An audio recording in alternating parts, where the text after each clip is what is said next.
नमस्कार। चालून आज बनामा नरम नरम दुकान बागिर कलाकांत घरे बने करी केंता करबे चालून करमा।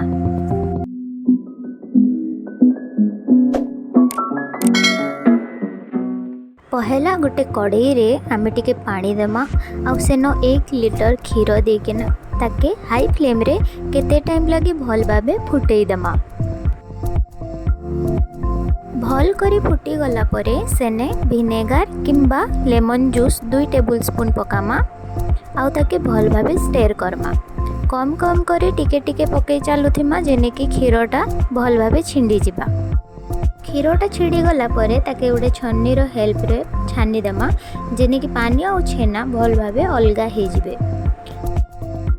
तापरे सेने ठंडा पानी देई देकिना भल भाबे ताके सफा करमा जेने कि तार पानी अंशटा सब भल भाबे सफा हे जिबा। भल भाबे पानी अलगा हे सारला परे सेटा के गोटे प्लेट रे आमे भल से रखी देमा आउ सेने आमे 4 रु 5 चामच रो चीनी पके करी हाथे भल भाबे मिक्स करमा। टिके टाइम दे करी मिक्स करबे जेने कि छेनाटा नरम हे जिबा। नरम हे गले मिठाटा आउरी भल हेबा।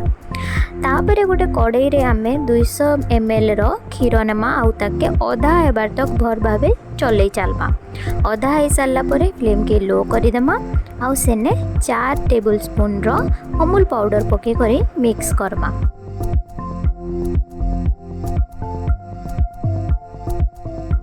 जेते बेले क्षीरटा फुटी फुटी अधा हे जिबा सेने तापरे आमे जेन छेनार मिक्सचर बनेथिला सेता के एबे पके करी ताके भल भाबे मिक्स करमा। कंटिन्यू मिक्स करी चालुथिबे जेंति कि तळे क्षीरटा नै लागबा।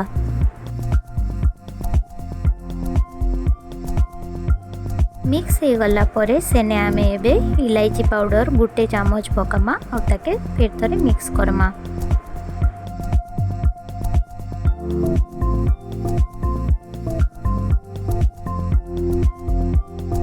तापरे कंटिन्यू स्टेर करी करी चालुथिबे जे जाए कि से क्षीर रो अमाउंटटा पूरा हाफ हे जिबा और सेटा एंती दाना दाना बागे हे जिबा। तापरे सेटा के फ्लेम अप करी कि ना गोटे कंटेनर रे घी किंबा ऑयल ग्रीस करबे। सेनो एबे आमे जेन मिक्सचर करिथिला सेटा के भल भाबे पकामा।